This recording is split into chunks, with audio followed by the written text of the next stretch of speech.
Welcome to 5 Minute Bible Study. I'm still on Genesis 1:1, discussing the existence of God and using the King James Bible. I hope you have a chance to look over the previous lessons, Bible studies, and don't mean to call them lessons, just my exploration of the Bible. So this is going to be a little bit under 5 minutes or a little bit over 5 minutes, it depends. So I'm going to begin, and this is number 6. So there are two other things that scream the truth of the existence of God. One is the very desperate desire to prove beyond all doubt that he does not. Let me read you part of the short religious history of man that God has provided in Romans 1:19. Because that which would be known of God is manifest in them, for God hath showed it unto them. For the invisible things of him from the creation of the world are clearly seen, being understood by the things that are made, even his eternal power and Godhead, so that they are without excuse. Because that when they knew God, they glorified him not as God, neither were thankful, but became vain in their imaginations, and their foolish heart was darkened. Professing themselves to be wise, they became fools. And in another context, an ancient warning, Isaiah 66:4. I also will choose their delusions and will bring their fears upon them, because when I called, none did answer. When I spake, they did not hear, but they did evil before mine eyes, and chose that in which I delighted not. Remember what King David thought of atheists in AD about 1000 BC. Psalm 14:1. The fool hath said in his heart, there is no God. They are corrupt. They have done abominable works. There is none that doeth good. Finally, evolutionary biologists admit an astounding thing. Belief in God, according to some of them, is hardwired into the human brain. A neuroscientist and the author of several books, Andrew Newberg, wrote a book entitled Why God Won't Go Away: Brain Science and the Biology of Belief.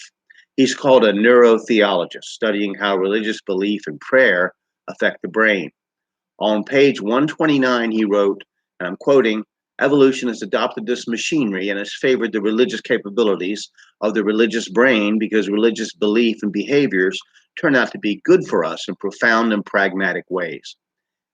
As evolutionists often do, he refers to evolution as he does in other places with natural selection, almost as a god in itself, rather than just a process or a mechanism by which new species of dog, cat, or deer are produced by environmental stresses or opportunities or human crossbreeding efforts.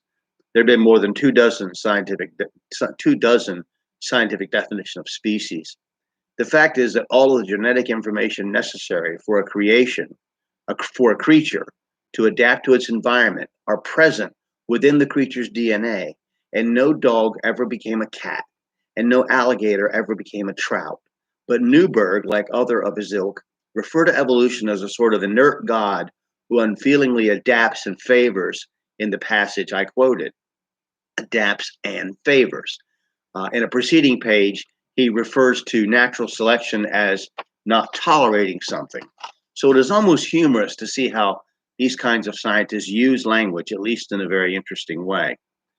Susan Mazur, a science writer and journalist who doesn't appear to be a fundamental Baptist, some said that tongue-in-cheek, obviously she's not, wrote in her book, The Altenberg 16, an expose of the evolution industry, that evolutionary science is as much about posturing, salesmanship, stonewalling, and bullying as it is about actual scientific theory. That's a quote from page 5 of the introduction.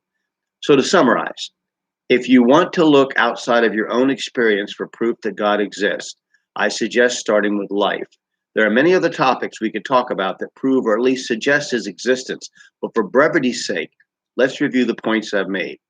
1, there is something rather than nothing, and since space and dust did not create itself, then something or someone did. 2, life could not have begun here on Earth and probably not on some distant planet by chance. Some intelligent being had to create it. 3, self-awareness and consciousness imply a reality greater than the physical universe. 4, we are apparently, quote, hardwired to believe in God. It is part of our makeup. We believe in God because he has communed with our spirit so that we can.